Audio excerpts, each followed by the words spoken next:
سورۃ لقمان کی آیت نمبر 15۔ الحمدللہ وکفی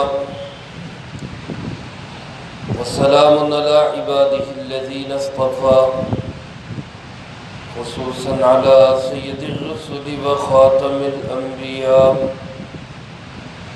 وعلى آلہ واصحابہ الاتقیاء۔ اما بعد فاعوذ باللہ من الشیطان الرجیم، بسم اللہ الرحمن الرحیم۔ انما یؤمن بآیاتنا الذین اذا ذکروا بها خروا سجدا وسبحوا بحمد ربهم وهم لا يستكبرون۔ تتجافى جنوبهم عن المضاجع يدعون ربهم خوفا وطمعا ومما رزقناهم ينفقون۔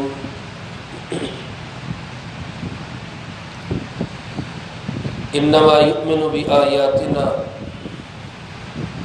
بلا شبہ ہماری آیتوں پر وہی لوگ ایمان رکھتے ہیں الذین اذا ذکروا بها، کہ جن لوگوں کو جب یہ آیات یاد دلائی جاتی ہیں خروا سجدا، تو وہ سجدہ کرتے ہوئے گر پڑتے ہیں، وسبحوا بحمد ربهم، اور تسبیح بیان کرتے ہیں اپنے رب کی حمد کے ساتھ، وهم لا يستكبرون، اور وہ تکبر نہیں کرتے۔ تتجافى جنوبهم عن المضاجع، الگ رہتے ہیں ان کے پہلو بستروں سے، يدعون ربهم خوفا وطمعا، وہ پکارتے ہیں اپنے پروردگار کو ڈرتے ہوئے بھی اور امید رکھتے ہوئے بھی، وَمِمَّا رَزَقْنَاهُمْ يُنْفِقُونَ، اور جو کچھ ہم نے دیا ہے اس میں سے خرچ کرتے۔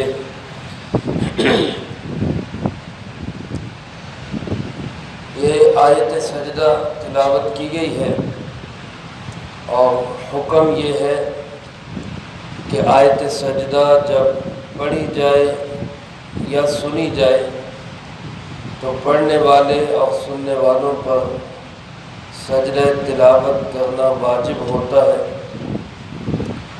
لیکن یہ فوری اور اسی وقت کرنا ضروری نہیں ہوتا، بعد میں بھی ادا کیا جا سکتا ہے۔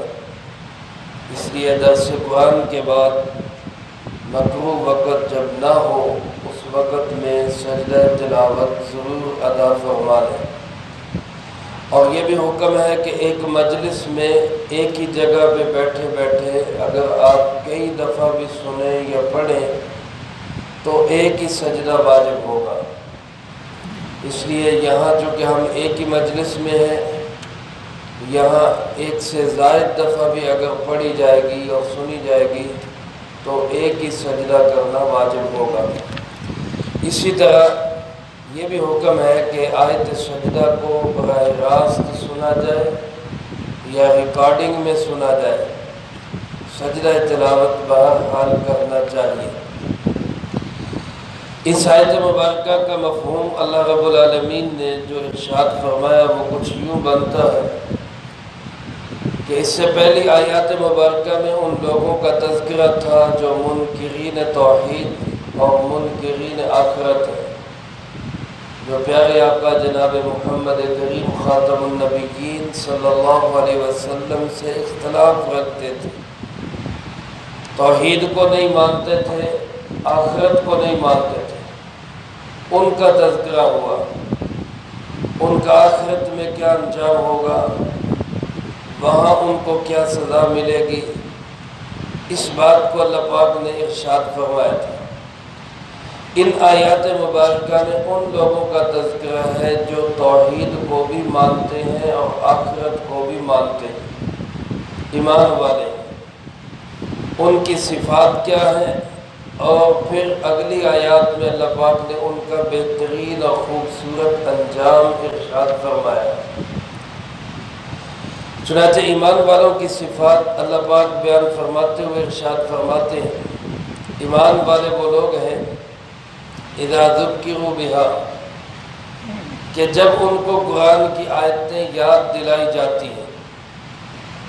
قرآن پاک کی آیات بھی مراد ہو سکتی ہیں اور آیات قدرت بھی مراد ہو سکتی ہیں، یعنی جب ان کے سامنے قرآن کی تلاوت کی جاتی ہے، اللہ کے احکامات پڑھ کے سنائے جاتے ہیں، توحید اور آخرت کی باتیں کی جاتی ہیں، آیات سے مراد یہ آیات ہیں یا پھر آیات سے مراد آیات قدرت ہیں۔ اللہ نے آسمان کو بنایا، زمین کو بنایا، سورج چاند ستاروں کو بنایا، خود انسان کو بنایا، انسان کے اعضاء کو بنایا۔ تو یہ جب قدرت کی آیات یعنی نشانیاں یہ ان کے سامنے بیان کی جاتی ہیں، فرمایا ان کی حالت کیا ہوتی ہے؟ خروا سجدا، وہ سجدہ کرتے ہوئے گر پڑتے ہیں، یعنی عملاً بھی سجدہ کرتے ہیں اور یہ سجدہ بھی کرتے ہیں کہ تسلیم کرتے ہیں کہ واقعتاً ہر چیز کا خالق کون ہے؟ وہ اللہ رب العالمین ہے، اور اس بات کو تسلیم کرتے ہیں کہ ہر چیز کا مالک بھی کون ہے؟ اللہ رب العالمین ہے، اور اس بات کو تسلیم کرتے ہیں کہ جب خالق و مالک وہی ہے تو عبادت کے لائق بھی صرف کون ہے؟ اللہ ہی ہے، سجدوں کے لائق بھی صرف اللہ ہی ہے، رکوع اور جھکنے کے لائق بھی صرف اللہ ہی ہے، نظر و نیاز کے لائق بھی صرف کون ہے؟ اللہ رب العالمین۔ تو خروا سجدا عملاً سجدے میں گر پڑتے ہیں یا اعتقاداً اس کو تسلیم کر لیتے ہیں کہ واقعتاً ہر چیز کا پیدا کرنے والا وہ صرف اور صرف کون ہے؟ اللہ پاک ہے۔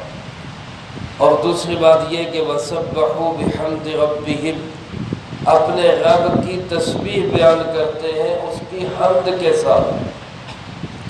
تسبیح کیا ہے؟ سبحان اللہ، اور حمد کیا ہے؟ الحمدللہ۔ تو جب بندہ کہتا ہے سبحان اللہ و بحمدہ تو گویا اس نے تسبیح بھی بیان کی اور اللہ کی حمد بھی بیان کی۔ حدیث پاک میں بخاری شریف میں امام بخاری رحمۃ اللہ علیہ نے اس حدیث پاک کو سب سے آخر میں نقل کیا ہے، آخری حدیث، کلمتان خفیفتان علی اللسان، اپنی سند کے ساتھ ارشاد فرماتے کہ حضرت ابو ہریرہ رضی اللہ تعالیٰ عنہ نے اس کو نقل کیا کہ دو کلمے ایسے ہیں جو زبان پہ بڑے ہی ہلکے ہیں، زبان سے ادا کرنا کوئی مشکل نہیں ہے، لیکن ثقیلتان فی المیزان، وہ میزان میں اور ترازو میں بڑے وزنی ہیں، یعنی زبان سے آسانی سے ادا ہو جاتے ہیں، کوئی یہ نہ سمجھے کہ پھر تو ان کی کوئی حیثیت نہیں، کوئی حقیقت نہیں، فرمایا میزان میں بڑے وزنی ہے، اور حبیبتان الی الرحمن، اللہ کو بڑے ہی پسند اور محبوب ہے، یعنی ان کلمات کو پڑھنے والا اللہ کا محبوب اور پیارا ہو جاتا ہے۔ فرمایا وہ دو کلمات کون سے ہیں؟ سبحان اللہ و بحمدہ سبحان اللہ العظیم، سبحان اللہ و بحمدہ سبحان اللہ العظیم۔ سارے حضرات ایک دفعہ پڑھ لیں، کیا ہیں دو کلمات؟ سبحان اللہ و بحمدہ سبحان اللہ العظیم۔ تو اس کو ہم اپنا ورد زبان بنائیں۔ اللہ پاک ارشاد فرماتے ہیں کہ یہ ہیں ایمان والے، جب ان کے سامنے آیات قرآنی، آیات ربانی پیش کی جاتی ہیں تو سجدہ بھی کرتے ہیں، زبان سے اللہ کی تسبیح اور تحمید بھی بیان کرتے ہیں، اور تیسری بات یہ کہ وَهُمْ لَا يَسْتَكْبِرُونَ، وہ تکبر نہیں کرتے۔ سب سے بڑا تکبر یہ ہے کہ انسان اللہ کے احکامات کے سامنے تکبر کرے، اللہ کے احکامات کو ٹھکرائے۔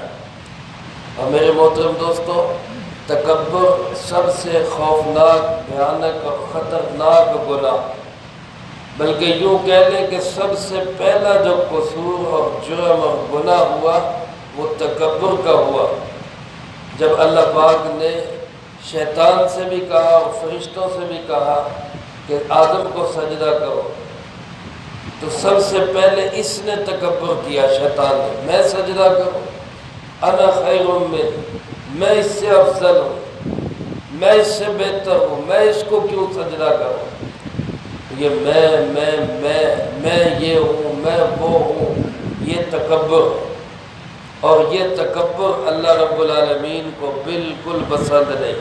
انہ لا يحب المستکبرین، اللہ تکبر کرنے والوں کو پسند ہی نہیں کرتا۔ اور حدیث پاک میں ارشاد فرمایا الکبریاء ردائی، تکبر کرنا یہ میری چادر ہے، یعنی یہ مجھے، اللہ فرماتے مجھے حق ہے کہ میں تکبر کروں۔ اللہ بڑا ہے، سب سے بڑا کون؟ اللہ رب العالمین، اس کا حق ہے کہ وہ کہے کہ میں، اللہ کے سوا باقی سب چھوٹے ہیں، ان کا حق نہیں ہے کہ وہ میں کرے۔ اور اللہ فرماتے جو میرے مقابلے میں تکبر کرے گا تو پھر میں اس کو ٹکڑے ٹکڑے کر کے رکھ دوں۔ حدیث پاک میں آپ صلی اللہ علیہ وسلم نے ارشاد فرمایا من تواضع للہ رفعہ اللہ، جو اللہ کے لیے عاجزی اختیار کرتا ہے، پستی اختیار کر لیتا ہے، اللہ اس کو بلند کر دیتے ہیں۔ اور ومن تکبر وضعہ اللہ، جو تکبر کرتا ہے اللہ اس کو پست اور ذلیل کر دیتے ہیں۔ آپ حضرات نے اکثر سنا ہوگا، ایک ہمارے اردو میں بھی یہ محاورہ ہے کہ غرور کا سر نیچا ہوتا ہے، غرور کا سر نیچا ہوتا ہے۔ جو جتنا تکبر کرتا ہے، گھمنڈ کرتا ہے، غرور کرتا ہے، وہ اتنا ہی زیادہ ذلیل اور رسوا ہوتا ہے۔ تو عاجزی اختیار کرنی چاہیے، تواضع اختیار کرنی چاہیے، بالخصوص اللہ کے احکامات کے مقابلے، جناب محمد کریم صلی اللہ علیہ وسلم کے سنت اعمال کے مقابلے میں وہاں اپنی حیثیت کو چھوڑ دینا چاہیے۔ ایک صحابی حاضر خدمت ہوئے، عرض کی اللہ کے محبوب میرا دل کرتا ہے میرے کپڑے اچھے ہوں، میرا دل کرتا ہے میرا جوتا لباس اچھا ہو، تو کیا یہ تکبر ہے؟ اس کا نام تکبر ہے؟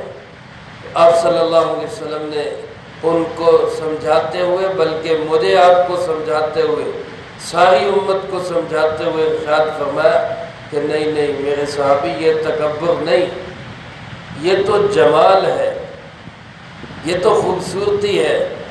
ان اللہ جمیل یحب الجمال، اللہ خود جمیل اور خوبصورت اور پیارا ہے، اور اللہ خوبصورتی کو پسند کرتے ہیں، اللہ جمال کو پسند کرتے ہیں۔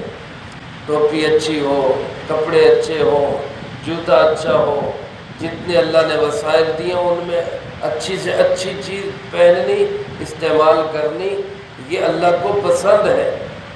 فرمایا تکبر کس چیز کا نام ہے؟ بطر الحق وغمط الناس، اچھے کپڑے پہن کے لوگوں کو حقیر سمجھنا، یہ تکبر۔ اچھے گھر میں رہ کے چھوٹے گھر والے کو کمزور اور حقیر سمجھنا، یہ تکبر ہے۔ اچھا جوتا پہن کے اچھی گاڑی میں بیٹھ کے چھوٹے آدمی کو چھوٹا سمجھنا، کسی کو چھوٹا سمجھنا، یہ تکبر ہے۔ اور دوسرا فرمایا وغمط الناس، لوگوں کو حقیر سمجھنا، اور بطر الحق، حق کو ٹھکرا دینا۔ حق بات، صحیح بات سامنے آ جائے، سچائی یہ ہے، حقیقت یہ ہے، اس کے بعد بھی کہنا نہیں میں نہیں مانتا، یہ تکبر۔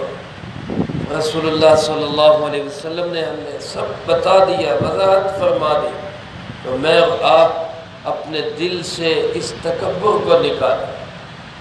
ہمارے حضرات فرماتے ہیں، علماء کرام، حضرت حکیم الامت مولانا اشرف علی تھانوی رحمۃ اللہ علیہ اور دیگر بزرگان دین، وہ فرماتے ہیں ایک پہاڑ کو سوئی کے ساتھ اٹھا کے ایک جگہ سے دوسری جگہ منتقل کر دینا یہ آسان ہے، لیکن ایک متکبر آدمی کے دل سے تکبر نکالنا یہ مشکل ہے۔ یہ ایک روحانی بیماری ہے، اس روحانی بیماری کا ہمیں علاج کرنا چاہیے، اپنے بڑوں سے، بزرگوں کے پاس جا کے، اللہ والوں کی صحبت میں بیٹھ کے اس کا ہمیں علاج کرانا چاہیے۔ تو 3 نشانیاں تو یہ بتلائی ایمان والوں کی، اور چوتھی نشانی یہ ارشاد فرمایا تتجافی جنوبہم عن المضاجع، ان کے پہلو بستروں سے الگ رہتے ہیں، یعنی بستروں سے وہ جدا رہتے ہیں، جاگتے رہتے ہیں، نماز پڑھتے ہیں، تلاوت کرتے ہیں۔ اس سے مراد کیا ہے؟ کب ان کے پہلو بستروں سے الگ رہتے ہیں؟ 3 قسم کی روایات۔ سب سے زیادہ جو روایات مفسرین کرام نے نقل کی اور اس سے مراد جن کو قرار دیا ہے، یہ وہ لوگ ہیں جو تہجد کی نماز پڑھتے ہیں۔ تہجد کی نماز ہے مشکل، لیکن فرمایا فَإِنَّهَا دَأْبُ الصَّالِحِينَ۔ آپ صلی اللہ علیہ وسلم ارشاد فرما رہے ہیں کہ آدم علیہ السلام سے لے کر آج تک جتنے بھی صالحین گزرے ہیں، تمام صلحاء کی عادت تھی کہ وہ تہجد پڑھا کرتے تھے۔ تہجد کے بغیر کوئی صالح نہیں گزرا۔ تو تہجد کی نماز پڑھنا یعنی رات کے آخری حصے میں اٹھ جانا، صبح کی نماز سے پہلے نوافل ادا کرنا، وقت داخل ہونے سے پہلے تلاوت کرنا، اللہ کو یاد کرنا، یہ جو پہلو ان کے بستروں سے الگ رہتے ہیں، اس کو فرمایا یہ لوگ ہیں ایمان والے لوگ۔ اور دوسری تفسیر اس کی یہ ہے کہ اس سے مراد وہ لوگ ہیں کہ جو مغرب کے بعد نوافل ادا کرتے ہیں۔ مغرب سے عشاء تک یہ جو وقت ہے اس میں سوتے نہیں ہیں، بلکہ عشاء کی نماز کے انتظار میں جاگتے رہتے ہیں۔ یہ لوگ مراد ہیں، کیونکہ عام طور پہ دیہاتوں میں بھی اور عرب کے اندر بھی یہ رواج تھا کہ مغرب کے بعد سو جایا کرتے تھے۔ اب جو عشاء کی نماز کے انتظار میں بیٹھا ہے، اس کا مطلب ہے کہ یہ سو نہیں رہا کہ میں نے سونا کب ہے، عشاء پڑھ کے سونا ہے۔ تو فرمایا کہ یہ لوگ ہیں جو اپنے پہلوؤں کو بستر سے علیحدہ رکھتے ہیں کہ جب تک ہم عشاء پڑھ نہیں لیں گے ہم سوئیں گے۔ اور اسی طرح ایک روایت تیسری یہ ہے کہ یہ اس سے مراد وہ لوگ ہیں جو عشاء کی نماز بھی جماعت کے ساتھ پڑھتے ہیں اور پھر فجر کی نماز بھی جماعت کے ساتھ پڑھتے ہیں، کیونکہ فجر کے وقت بھی بستر کو چھوڑ کے مسجد میں آنا بڑا مشکل کام ہے۔ تو جو بستر کو چھوڑ کے مسجد میں آ جاتا ہے فجر کی نماز کے لیے، تو گویا اس کا پہلو بھی بستر سے الگ رہتا ہے۔ تو اللہ ہمیں توفیق دے عشاء کی نماز بھی جماعت کے ساتھ پڑھے، اللہ توفیق دے مغرب کے بعد بھی نوافل ادا کریں، اللہ پاک توفیق دے تہجد کی نماز بھی ہم پڑھیں، اللہ رب العالمین ہمیں ہمت دے فجر کی نماز بھی جماعت کے ساتھ پڑھیں۔ تو یہ ساری علامات ہیں اس بات کی کہ یہ لوگ ایمان والے ہیں۔ تہجد میرے دوستو سب سے افضل ترین نوافل ہے، ہمیں اس کی بھی پابندی اور نیت کرنی چاہیے۔ سب نیت کر لیں انشاءاللہ ہم تہجد پڑھا کریں۔ اب تو راتیں بڑی ہو رہی ہیں، چھوٹی راتوں کے اندر ذرا اٹھنا مشکل ہو جاتا ہے۔ اب ہم خود سوچ لیں کہ جتنے بجے ہم جون جولائی میں اٹھ جاتے تھے اتنے بجے اب بھی اٹھ جائے تو تہجد بڑی آرام سے پڑھی جائے۔ اس وقت 4:25 پہ نماز تھی، 4:20 پہ نماز تھی، اور ہم 3:45 بجے تو اٹھ ہی جایا کرتے تھے، 4 بجے تو اٹھ ہی جاتے تھے۔ اب 4 بجے 3:45 بجے بھی کوئی اٹھ جائے تو 4:15 بجے تک آج کل ٹائم ہے جو آگے آگے بڑھتا جائے گا، تہجد بڑے آرام سے پڑھی جا سکتی۔ تو نیت کرنے کی بات، ہم نیت کر لیں انشاءاللہ ہم روزانہ تہجد پڑھیں گے، کہہ دو انشاءاللہ۔ آخری نشانی یہ ارشاد فرمائی گئی ایمان والوں کی، یہاں پہ فرمایا یدعون ربہم خوفا وطمعا، وہ لوگ اپنے رب کو پکارتے ہیں ڈرتے ہوئے بھی امید کرتے ہوئے، یعنی ڈرتے بھی ہیں، اللہ کا خوف بھی پورا ہوتا ہے اور امید بھی ہوتی ہے اللہ کی رحمت سے۔ ایک دونوں چیزوں کے درمیان میں ایمان ہے کہ نہ تو بندہ بالکل اللہ کی رحمت سے مایوس ہو جائے، گناہ گار ہوتا ہے، شیطان پھر کہتا ہو تیری تو بخشش ہو رہی نہیں، تجھے تو اللہ نے معاف کرنا ہی نہیں ہے، مایوس کر دیتا ہے۔ یہ مایوسی بھی غلط ہے۔ امید رکھیں اللہ رب العالمین بڑا ہی رحیم ہے، بہت مہربان ہے، وہ ماؤں سے زیادہ پیار کرنے والا اللہ ہے۔ امید رکھیں کہ انشاءاللہ وہ ہمیں معاف کر دے گا۔ اور ڈرنا بھی ہے، ڈرتے بھی رہنا ہے، اس لیے کہ جن کو زبان نبوت سے، سچی زبان سے جنت کی بشارتیں ملی تھی، وہ بھی اللہ سے ڈرا کرتے تھے۔ حضرت ابوبکر صدیق، حضرت عمر رضی اللہ تعالیٰ عنہ جیسے بڑے بڑے انسان، وہ بھی اللہ رب العالمین سے ڈرا کرتے تھے۔ انبیاء علیہ السلام اللہ سے ڈرتے تھے۔ حضرت ابراہیم علیہ السلام آخرت کے متعلق کیسے کہتے ہیں وَلَا تُخْزِنِي يَوْمَ يُبْعَثُونَ، اے اللہ جب قیامت کے دن مجھے اٹھانا تو مجھے رسوا نہ کرنا۔ حالانکہ اللہ کا خلیل ہے، وہ بھی ڈر رہا ہے۔ ہم تھوڑی سی عبادات کر لیں تو ہم کہتے ہیں جی اسی تو بخشائے، اسی تو جناب اللہ کی رحمت نہ نوازے گئے، اسی تو جناب ولی اللہ۔ تو وہ اتنے بڑے بڑے عبادت گزار بھی ڈرتے تھے۔ تو ہماری کیفیت جو ہے وہ یا تو بعض اوقات اتنی زیادہ ہو جاتی ہے جی چھوڑو جی اللہ بڑا غفور رحیم ہے، جو مرضی کرتے ہو، یہ بھی غلط ہے۔ اور بعض اوقات ایسا ہو جاتا ہے کہ یار میں تو پتہ نہیں بخشا جاؤں گا کہ نہیں، دونوں چیزیں غلط۔ ایمان امید اور خوف کے درمیان ڈرنا بھی پورا ہے، امید بھی پوری رکھنا۔ علماء فرماتے ہیں زندگی میں اور جوانی میں ڈر زیادہ ہونا چاہیے، اور بڑھاپے میں اور موت کے قریب امید زیادہ ہونی چاہیے۔ حضرت عمر رضی اللہ تعالیٰ عنہ ارشاد فرماتے ہیں اگر قیامت کے دن یہ اعلان ہو کہ سب لوگ جنت میں جائیں گے، صرف ایک شخص جہنم میں جائے گا، باقی سارے جنت میں جائیں گے، فرمایا کہ مجھے خدشہ ہے، اندیشہ ہے، ڈر ہے کہ وہ ایک کہیں میں ہی نہ ہوں، اتنا ڈر ہے۔ اور امید کتنی، فرمایا اگر یہ اعلان ہو جائے کہ سب جہنم میں جائیں گے، صرف ایک جنت میں جائے گا، تو مجھے رب کی رحمت سے امید ہے کہ وہ ایک میں ہوں۔ امید بھی پوری، ڈر بھی پورا۔ تو خوف و طمع، اللہ فرماتے ہیں یہ ایمان والے ہیں جو مجھے پکارتے ہیں۔ پکارتے کس کو ہیں؟ اللہ کو، یا اللہ یا اللہ یا اللہ، اس کے علاوہ کسی کو نہیں پکارتے۔ پکار صرف اللہ کے لیے، اور ڈرتے خوف کرتے ہوئے اللہ کو پکارتے ہیں۔ اور آخر میں فرمایا وَمِمَّا رَزَقْنَاهُمْ يُنْفِقُونَ، یہ وہ لوگ ہیں ہمارے دیے ہوئے میں سے خرچ کرتے۔ جب انسان کو اللہ توفیق دے خیر کے کاموں میں خرچ کرے، مساجد پہ، مدارس پہ، غرباء، فقراء، مساکین پہ، تو وہاں احسان نہ جتلائے، وہاں اس بات کا بھی دل میں تمنا نہ رکھے کہ لوگ میری تعریف کریں، وہاں یہ بھی ذہن میں دل دماغ میں نہ لائے کہ کوئی مجھے شکریہ ہی کہہ دے، کیونکہ اس کا ہم نے اجر و ثواب کس سے لینا ہے؟ اللہ پاک سے لینا۔ اور اللہ پاک نے اسی کی تربیت کرتے ہوئے یہ فرمایا کہ تم کوئی اپنے مال سے نہیں دے رہے، مما رزقناہم، کس سے دے رہے ہو؟ میرے دیے ہوئے میں سے دے رہے، جو ہم نے دیا ہے اس میں سے خرچ کر رہے۔ اللہ کے دیے ہوئے میں سے دینے پہ کس چیز کا شکریہ؟ تو اللہ کا تو شکر ادا کریں کہ اللہ تو نے مجھے خرچ کرنے کی توفیق دی ہے، لیکن کسی پہ احسان جتلانے کی کوشش نہ کریں۔ اللہ فرماتے ہیں جن لوگوں کے اندر یہ صفات پائی جائیں، یہ ہے میری آیتوں پہ ایمان رکھنے والے لوگ، یہ ہے عقیدہ توحید کو ماننے والے لوگ، یہ ہے عقیدہ آخرت کو ماننے والے لوگ۔ اب ان کو ملے گا کیا؟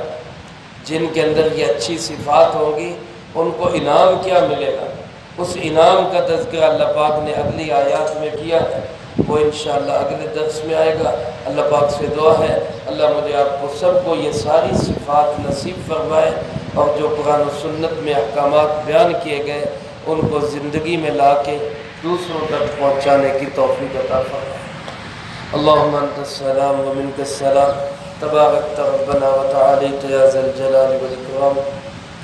اللہم اعنا علی ذکرک و شکرک و حسن عبادتک، اللہم احسن عاقبتنا فی الامور کلها واجرنا من خزی الدنیا وعذاب الآخرہ، اللہم باقیتا کباقیت الولید، اللہم استر عوراتنا وآمن رواتنا، اللہم انا نجعلک فی نحورهم ونعوذ بک من شرورهم، اللہم اکفنا بحلالک عن حرامک واغننا بفضلک عمن سواک، اللہم اکفنا کل مہم من حیث شئت ومن این شئت، رب اغفر وارحم وأنت خير الراحمين رب ارحمهما كما ربياني صغيرا ربنا هب لنا من أزواجنا وذرياتنا قرة أعين واجعلنا للمتقين إماما یا ارحم الراحمین اس پورے ہفتے میں جتنا درس قرآن ہوا یا اللہ ان احباب نے جو اعمال کیے طلباء عزیز نے طالبات نے جو پڑھائی کی